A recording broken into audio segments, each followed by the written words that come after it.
지난밤 우리는 진시황의 불을 함께 읽었습니다. 기원전 213년 책을 태우라는 명령이 내려졌고 수많은 문헌이 사라졌습니다. 오늘 밤 우리가 함께 읽을 이야기는 그 반대편에 있습니다.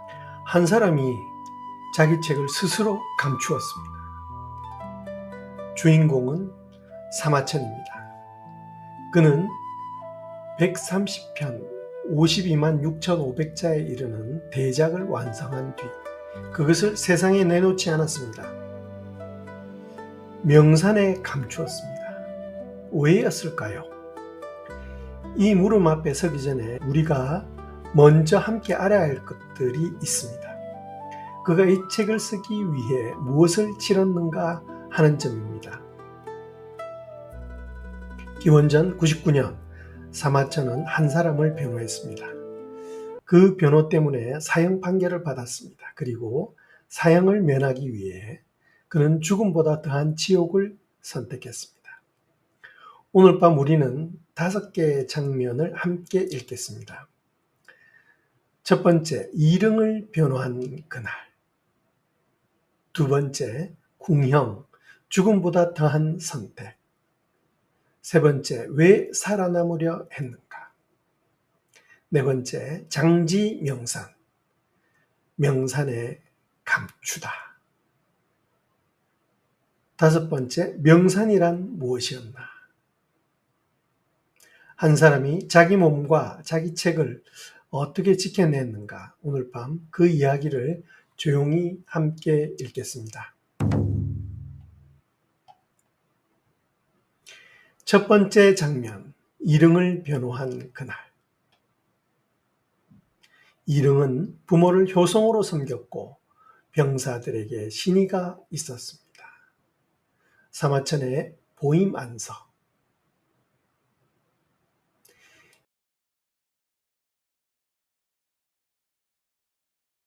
기원전 99년 한나라 조정에 급보가 도착했습니다.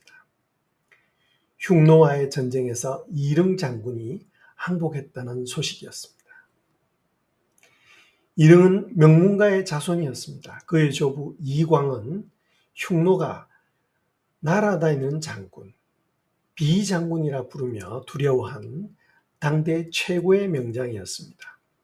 그 이릉이 이 전쟁에서 보병 5,000명을 이끌고 나아갔습니다. 그리고 흉노의 주력 8만 명과 맞닥뜨렸습니다. 16배 많은 적이었습니다. 그는 싸웠습니다. 며칠을 버텼습니다. 화살이 다 떨어질 때까지 싸웠습니다. 그리고 화살이 없어지자 항복했습니다. 조정이 발칵 뒤집혔습니다. 신하들은 앞다투어 이릉을 비난했습니다. 나라를 배신한 자, 죽음으로 절개를 지키지 않은 자라고 말이죠.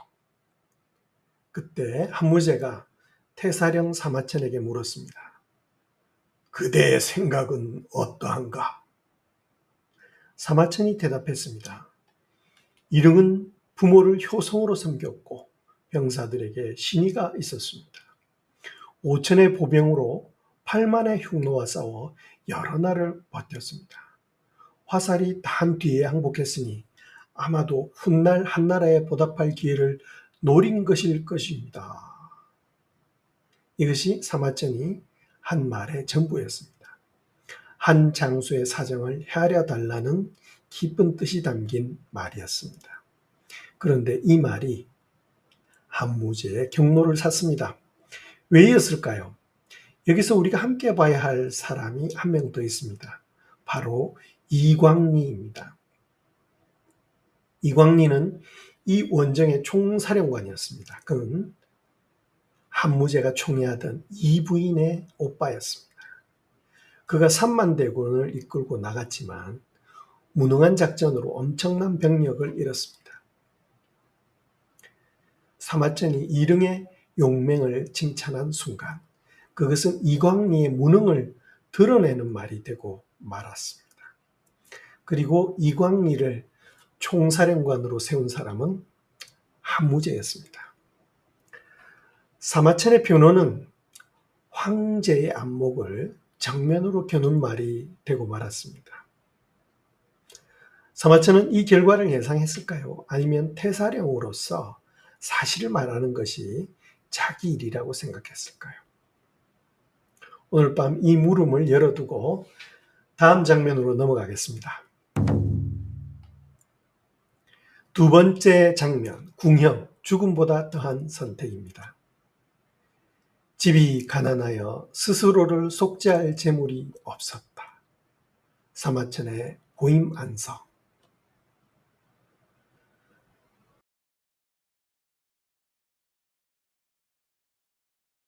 사마천에게 내려진 죄목은 무상이었습니다. 황제를 속이고 모함했다는 죄입니다. 우리가 무고할 때 쓰는 무자입니다. 형량은 사형이었습니다. 그런데 당시 한나라의 법에는 사형을 면할 수 있는 두 가지 길이 있었습니다. 하나는 50만 전을 내는 것이었습니다. 속전이라 불렀습니다. 여기서 잠깐 멈추겠습니다. 50만 전. 이 숫자를 우리는 어디선가 만난 적이 있습니다. 고조선의 8조 법금입니다. 도둑질한 자가 노비를 면하려면 50만 전을 내야 한다는 그 조항, 한나라의 속전과 같은 금액이었습니다. 두 기록이 같은 숫자를 말하고 있다는 사실을 오늘 밤 우리는 조용히 기억해 두겠습니다. 다시 사마천으로 돌아옵니다. 그는 50만 전이 없었습니다. 태사령은 사관입니다. 녹봉이 많지 않은 하급 관직이었습니다. 그리고 그를 위해 돈을 내줄 사람도 없었습니다. 훗날 그는 이 순간을 이렇게 회고합니다. 집이 가난하여 스스로 속죄할 재물이 없었고 친구들은 아무도 나서지 않았으며 황제 곁에 사람들은 단 한마디도 하지 않았다고. 그렇다면 남은 길은 하나였습니다. 두 번째 궁형입니다. 이것이 어떤 형벌이었는지 오늘의 우리는 온전히 가늠하기가 어렵습니다. 신체를 훼손하는 형벌이라는 사실만으로는 부족합니다. 당대 사대부에게 궁형은 죽음보다 무거운 것이었습니다. 몸을 훼손당한 사람은 조상의 제사를 지낼 수 없다고 여기던 때였습니다. 사대부 사회에서 사람 취급을 받지 못했습니다. 그리고 무엇보다도 그것은 스스로 목숨을 끊지 않고 지옥을 택했다는 낙인과도 같은 것이었습니다. 당시의 사대부라면 궁형보다는 대개 죽음을 택했습니다. 그것이 명예로웠습니다. 사마천은 살기를 택했습니다. 그리고 그 뒤 오랫동안 그는 사람들의 비웃음과 멸시 속에서 살아야 했습니다. 더군다나 황관으로 말이죠. 죽음이 명예이고 삶이 치욕인 사회에서 그는 치욕을 택했습니다. 그리고 궁중에서 황관의 삶을 택했습니다. 그가 무엇을 위해 그 선택을 했는지는 다음 장면에서 함께 읽겠습니다. 세 번째 장면, 왜 살아남으려 했는가? 지옥을 참고 구차히 살아남은 까닭은 사마천 보임안서.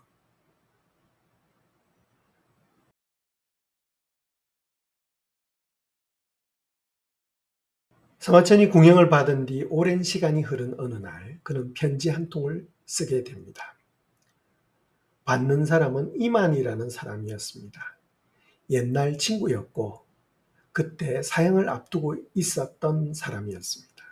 이만이 사마천에게 구명을 요청하는 편지를 보냈고 사마천은 그에게 답합니다. 이 편지가 유명한 보임안서입니다. 이만에게 보내는 답장이라는 뜻입니다. 사마천이 자신의 이야기를 직접 쓴 거의 유일한 글입니다. 이 편지에서 그는 왜 자신이 죽지 않고 살아남았는지를 밝히고 있습니다. 그가 말하는 이유는 두 가지였습니다.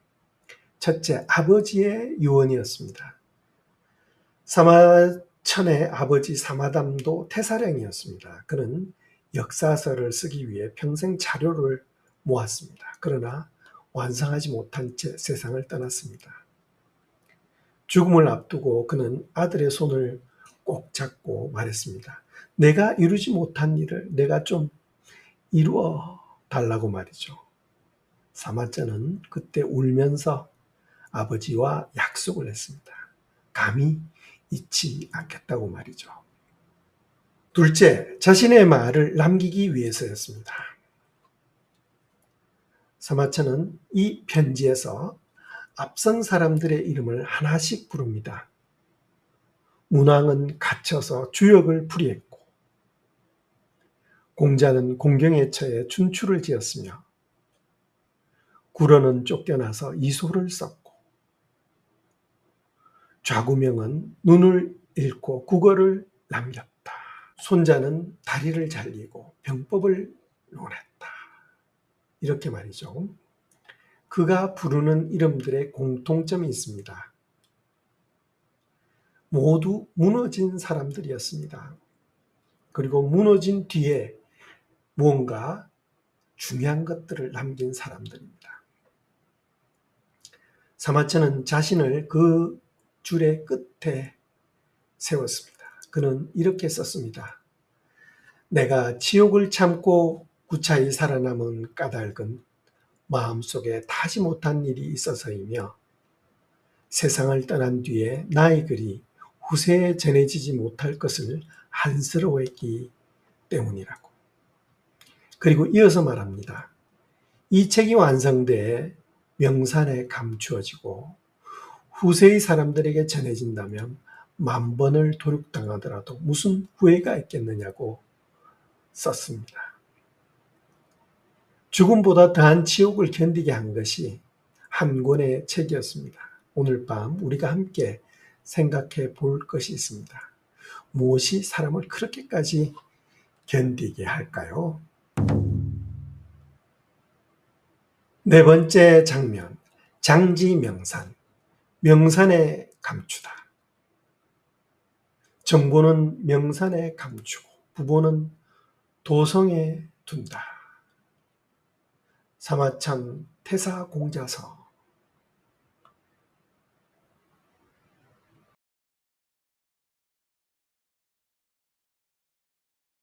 책이 완성됐습니다. 130편, 52만 6,500자.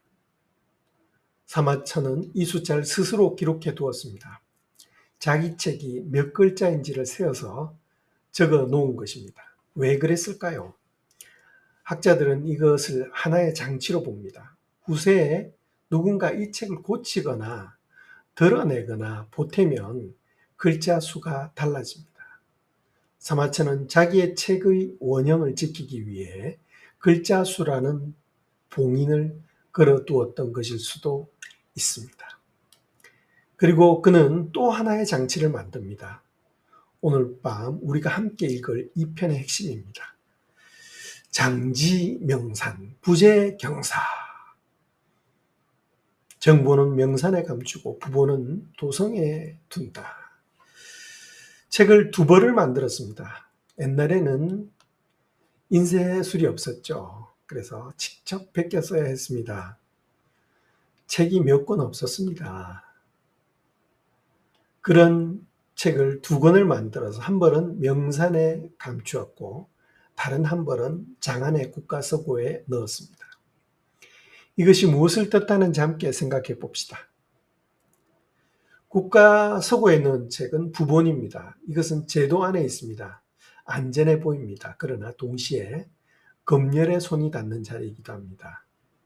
왕조가 마음만 먹으면 고칠 수가 있고 지울 수가 있습니다. 그리고 전란이 나면 궁궐과 함께 불탑니다.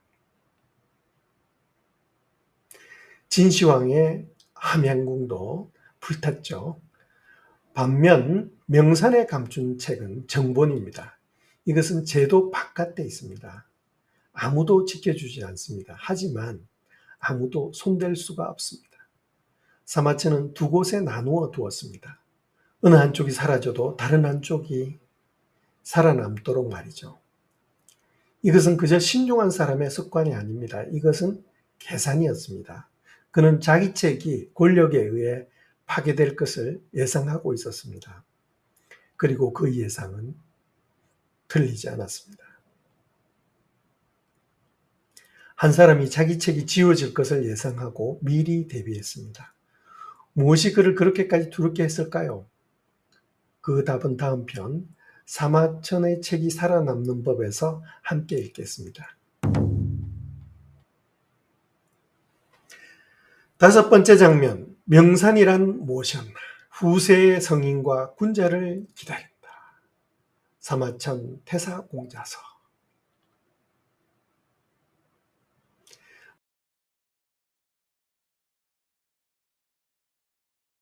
마지막으로 함께 물어볼 것이 있습니다. 명산이란 어디였을까요? 어떤 산이었을까요? 태산이었을까요? 화산이었을까요? 사마천은 그 산의 이름을 밝히지 않았습니다. 그래서 후대 학자들은 이 말을 다르게 읽습니다. 명산은 지리적인 산이 아니라는 것입니다. 그것은 권력의 손이 닿지 않는 자리를 뜻하는 말이었습니다. 검열이 미치지 않는 곳, 황제의 명령이 도달하지 않는 곳, 국가가 소유할 수 없는 곳이라는 뜻이죠. 사마천은 하나의 역사적 법칙을 알고 있었습니다. 국가가 소유한 책은 국가의 뜻대로 고쳐진다는 것을 말이죠. 그리고 왕조가 바뀔 때 함께 불탄다는 것을 말이죠. 그가 명산에 감춘 것은 그러니까 책을 국가의 바깥에 내보낸 것이었습니다. 그리고 그는 기다리겠다고 썼습니다. 후세의 성인과 군자를 기다린다. 이 문장을 오늘 밤 우리는 조금 오래 들여다보고 싶습니다. 사마천은 자기 시대에 이 책이 읽히지 않을 것을 알고 있었습니다. 자기 시대의 사람들이 이 책을 좋아하지 않을 것을 알고 있었습니다. 그래서 그는 자기 시대를 벌써 포기해버렸습니다. 대신 다음 세대를 택했습니다. 아직 태어나지 않은 사람들에게 책을 보낸 것입니다. 그것은 어떤 마음이었을까요? 자신이 죽은 뒤에야 익힐 책을 쓴다는 것은 그리고 2000년이 지났습니다. 그리고 지금 그 책을 우리들이 함께 읽고 있습니다. 사마천이 기다린 후세가 바로 우리들이 아닐까요? 사마천이 기다린 후세의 성인과 군자는 대단한 사람이 아니었을지도 모릅니다. 그저 그의 글을 끝까지 읽어줄 사람이었을지도 모릅니다. 오늘 밤 우리가 그 자리에 함께 앉아 있습니다. 한 사람이 지켜낸 것. 5개의 장면을 오늘 밤 함께 읽었습니다. 이릉을 변호했고 사형을 받았고 살기 위해 궁형을 택했고 살아남아 책을 완성했고 그리고 그 책을 명산에 감추었습니다. 정리하면 한 줄입니다. 그러나 그 한 줄 안에 한 사람의 삶 전체가 들어있습니다. 오늘 밤 우리가 함께 확인한 것이 있습니다. 진시황은 남의 책을 태웠습니다. 사마천은 자기 책을 감췄습니다. 두 행위는 정반대처럼 보이지만 같은 것을 가리킵니다. 권력이 기록을 지운다는 사실입니다. 사마천은 그 사실을 알고 있었기 때문에 자기 책을 권력의 바깥으로 내보냈습니다. 그리고 그것이 이 책을 결국 살렸습니다. 그리고 오늘 우리가 함께 읽어보고 있습니다. 그러나 대가가 없었던 것은 아닙니다. 그가 감춘 책이 세상에 나오기까지 또 어떤 일들이 있었을까요? 누가 그 책을 꺼냈고 그 대가로 무엇을 치루었을까요? 그 이야기는 다음 밤에 이어나가겠습니다. 오늘 밤은 여기까지입니다. 한 사람이 죽음보다 더한 것을 견디며 지켜낸 책 앞에서 잠시 조용히 앉아 있겠습니다. 한밤의 책방이었습니다.